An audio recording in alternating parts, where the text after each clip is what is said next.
Hi, I'm Bill Coppel, Chief Client Growth Officer at TradePMR, a Robinhood company. And I'm Ryan Neal, Senior Editor at TradePMR Robinhood, and you're listening to the Synergize podcast live. We're here at Synergy25 in Tampa, Florida at the JW Marriott. You can probably hear by the background noise that we've got a full house here. But what we did have an opportunity to do was to sit down with Tony Mazzali of CG Advisory, who is a veteran in the industry, to get his perspective on where things are today and what the future holds. So Tony, welcome. Thank you. I appreciate the intro. Great the opportunity to see everybody here and to get a chance to share some ideas with you. Great. Tony, before we get started, what I'd love for you to do is what you did a few minutes ago with me, is step through your background. You're not new to the industry. You've been doing this for a while, but you've had a wonderful journey to where you are today. Yeah, so what's interesting about mine is I came into the industry anticipating, I was going to be an attorney. That was I was waiting for law school, wanted to practice finance or business and tax law. And then you got therapy. Yeah, then I got therapy. And thankfully, the law school that I was accepted at had a 1-year wait, answered an ad from Ameriprise, and ended up starting there, and then the rest is history, as they say.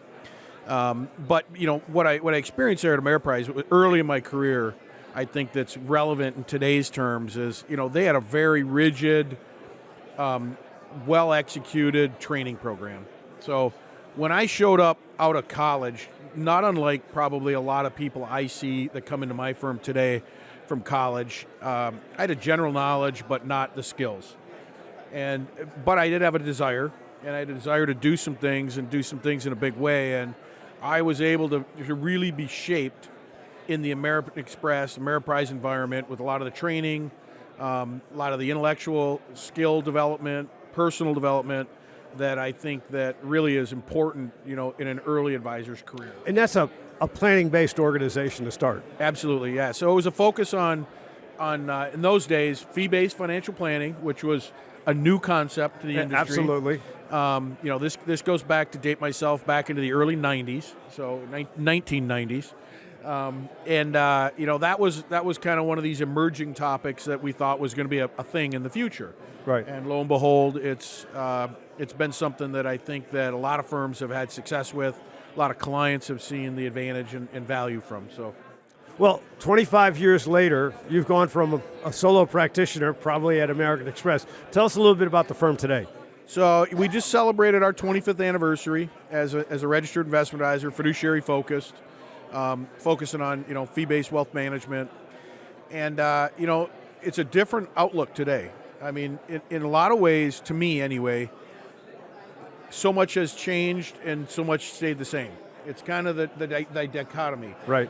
From the client's perspective, a lot of things are the same. What they want from us, what they expect from us in terms of advice, comprehensive advice. Overwhelmingly, we read the studies that clients want more advice, they want more interaction, and not only that, they're willing to pay someone to do it. That was unknown data back in the day, right? When I first kind of entered into this journey. I still do a lot of work in the field, love my work with clients, really appreciate the relationships I built. So I get a firsthand look at what clients tell me that they've been, seeing over the 20 years, what they value, and a lot of it is very consistent with what the past has provided. Now, we do it a different way, and we show it to them a different way. It's not on grease boards and yellow pads, all the time. But what they want and ultimately what they expect from us, I see as a lot has stayed the same. They want a continued value exchange. They want to know that we advocate for them exclusively or independently. They want to know that that we're looking out for proactively issues or opportunities that they should be brought to their attention. And then they want to put these affairs out of their mind after our meeting and go enjoy life.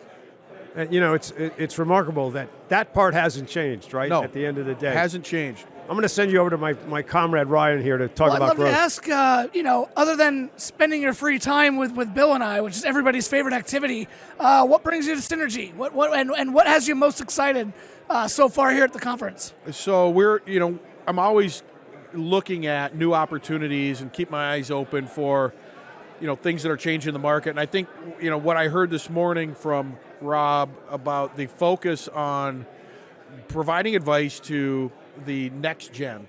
Right. And really, to me, is a double down on what I started in the industry. Our firm has been a firm that really focuses on a couple of different client segments. We do a lot with business owners, but really we do mass affluent, which is just that general audience that just needs general financial help. Yeah. They've got assets, they're not multiple millionaires, but we've made a really good firm addressing that crowd in a lot of no-name places USA that don't register on everyone's map, but they're great people, they're great clients, and they need the same level of advice and commitment. And it was great hearing them today that the focus of what they're trying to do here with TradePMR and the Robinhood acquisition is to really start continue that focus on those, because I don't hear a lot of that in the industry now. A lot of the venues that I attend and I spend time with, the focus isn't on how do we double down on advice for the mass affluent next gen. Right. And how do we focus that in light of bringing new advisors into the career to address them and training them properly. And to me, I think that's the lifeblood of the industry. Without that, the high net worth crowd is very crowded. There's a lot of people that focus on that. We do a great job with our clients that have had exceptional wealth. But how many of those firms really are now trying to address, the needs of the advisors they need to groom to be the next generation pure private client wealth advisors? Yep. And you've got as I understand, you've got a pretty good success record with that. You've got about 75 people in the firm, 30 of them are advisors. Of those 30, how many are homegrown? All 30. Wow, that's impressive. Yeah, all 30. We started with, it's funny, we started with 2 people, myself and then another partner that's soon, Mark Parker, who has retired, first retiree from the organization. Every other advisor has been trained in the organization. That's impressive. And you manage how much AUM? $4 billion plus in assets. Wow. Let me change the direction of the conversation a little bit. We've been talking about the history and what you're seeing. If you were to describe what's going to happen over the next decade, give us your insight into where you see the RIA business going and what we need to do to remain relevant and competitive in a world that's being impacted every day by technology. Yeah, that's a lot to unpack in that question. So one is on Bill likes to stack them up. Oh yeah, that's a big one. I could go. How long are we here? So from a couple standpoints, firm ownership. I've got concerns about a lot of firms, and what I heard again today was the entrepreneurial spirit in the industry. Right.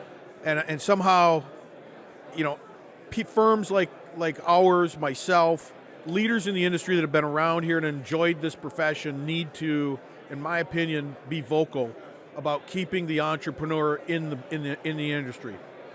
And that's an alarming trend right now as firms continue to get consolidated, reaggregated, brought away from where firm ownership is going to be a high barrier to entry for the next gen or to maintain firms. So, to me, that's one trend that with every risk, there's an opportunity.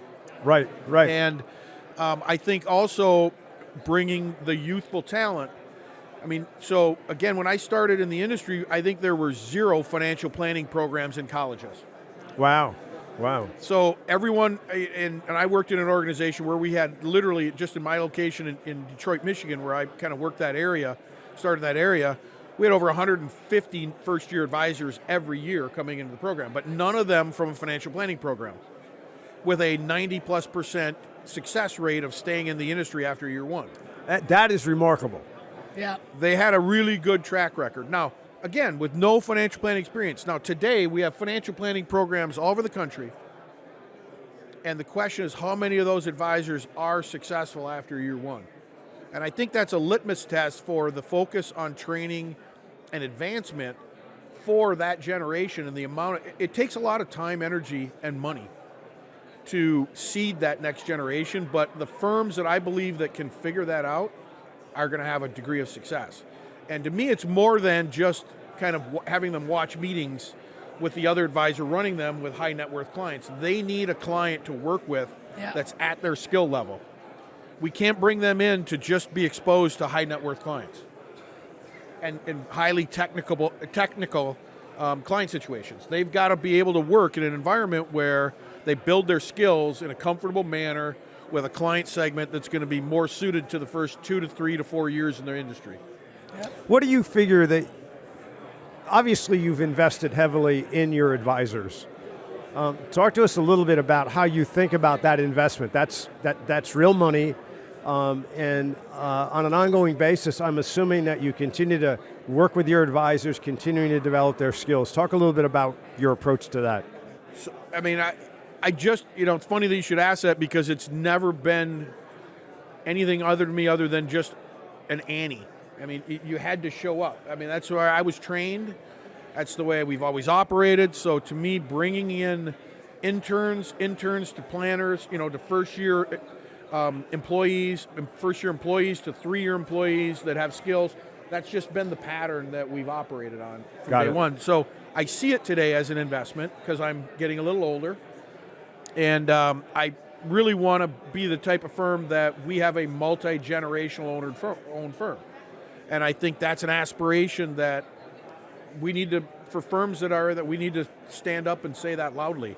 Good. Yeah. Because more firms in the industry need to know that there is an option to do that. So, but the key to it is this appetite for youth. I mean, you've got to have this appetite for youth and to train youth to kind of replenish what's coming in and to skill set them in. I also think there's a strategic difference whereby, again, what I call dinosaur stories, right? Which, way back when the dinosaurs ran, when I started in the business, we went anywhere to anyone to open a new account. Basically, call them a financial planning client. We did not take on. I was trained not to take on accounts. We took on clients that were willing to go through the planning process. So you couldn't take on accounts, but we would drive anywhere, any place for a potential prospect to, become an advisory client. Today, strategically, I don't think you have to have that. I think if your value proposition and your message to those clients, people are looking for it more today. It's become more of a standard term that actually people are looking for an advisor that does something. Right. We just have to fill that something in. More than portfolio management. That's right. Yeah. That's right. They're looking for a total advisor relationship that does something, and it's our firm's job with those employees to fill that something in for that client. And the right clients will find us. Good. So strategically, it's been a little different in client acquisition and kind of how to grow. I think the focus on niche. I think there's an opportunity to really segment certain niches that really wasn't part of my framework early on, because it was come one, come all. Right. And You're building a book. And now that a lot of these, like our advisors that are in our current firm, have an opportunity because the threat of going out of business isn't there every day. Right. And when we ran the firm, or I started the firm, every day you had to find out how you stay in business. That's right. I mean, we've got $4 billion and a lot of clients that rely on us that aren't going to fire us tomorrow. Well, that's good to hear. They have a base to build from that gives them the opportunity to focus on some things like niches, skill development that maybe weren't as readily available or easy early on in our career. Good. Well, I love this conversation because you've really hit on almost every sort of trend and talking point that Bill and I have covered on this podcast for the last few years. It's actually kind of amazing. And for our listeners, we didn't plan this. You just kind of stopped by, and this is a perfect conversation. But I guess I'd love to maybe wrap it up with, a big theme here is what's next. We've talked a lot about where the opportunity is now, but where are you guys looking forward to tomorrow, and where do you see this all going?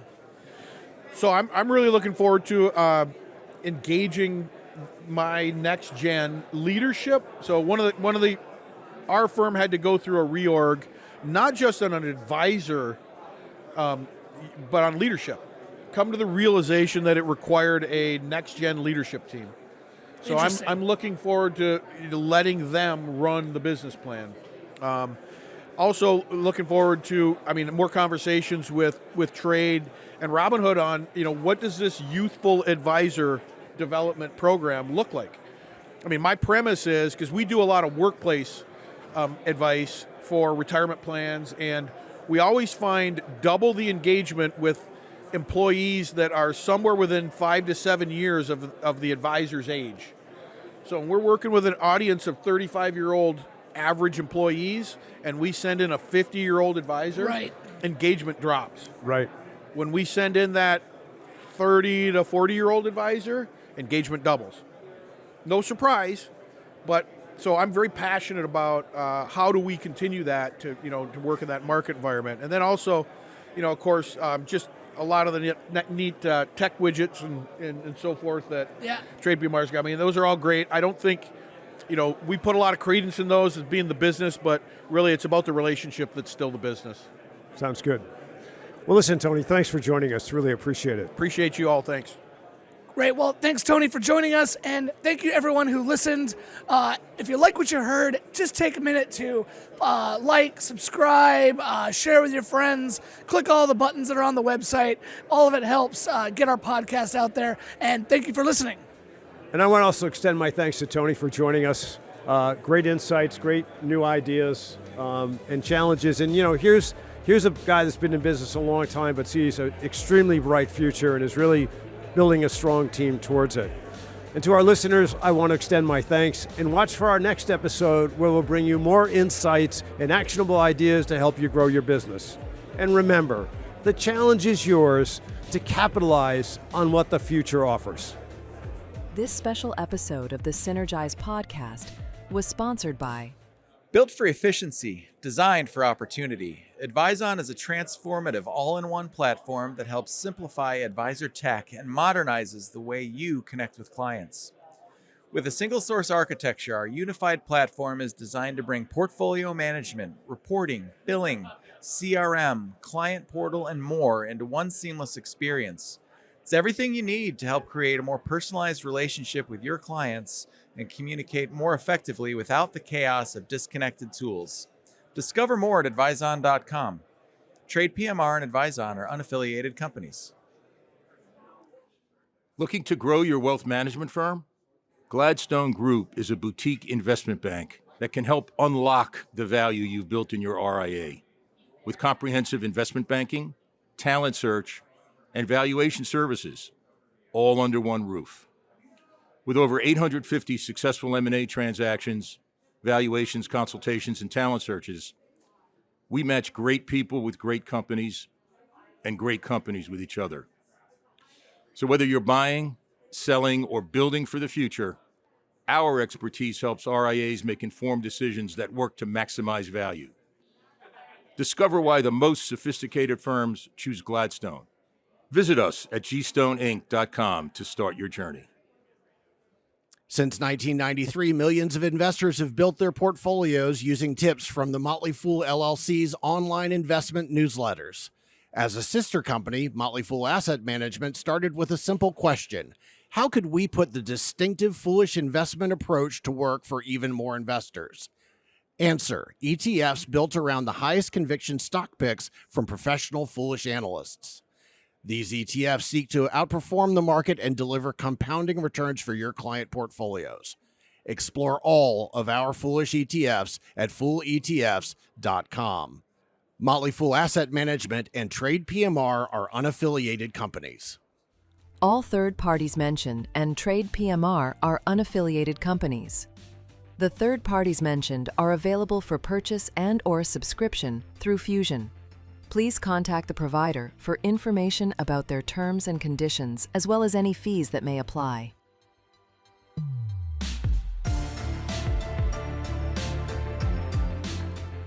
If you want to join the conversation or connect with us, please visit us at synergizepodcast.com. This content is provided for general information purposes only. The views expressed by non-affiliated guest speakers are their own and do not necessarily reflect the opinion of TradePMR or its affiliates. TradePMR and its affiliates do not endorse any guest speakers or their companies and therefore give no assurances as to the quality of their products and services. This channel is not monitored by TradePMR. TradePMR does not provide investment advice, tax advice, or legal advice. TradePMR is a member of FINRA and SIPC. TradePMR Inc. is registered with the Securities and Exchange Commission, SEC, and the Municipal Securities Rulemaking Board, MSRB. TradePMR provides brokerage and account services to registered investment advisors. Custodial services provided by First Clearing. First Clearing is a trade name used by Wells Fargo Clearing Services, LLC. Member SIPC, a registered broker-dealer and non-bank affiliate of Wells Fargo & Company. Copyright 2025, TradePMR Inc. For a transcript of this episode with sources, visit synergizepodcast.com.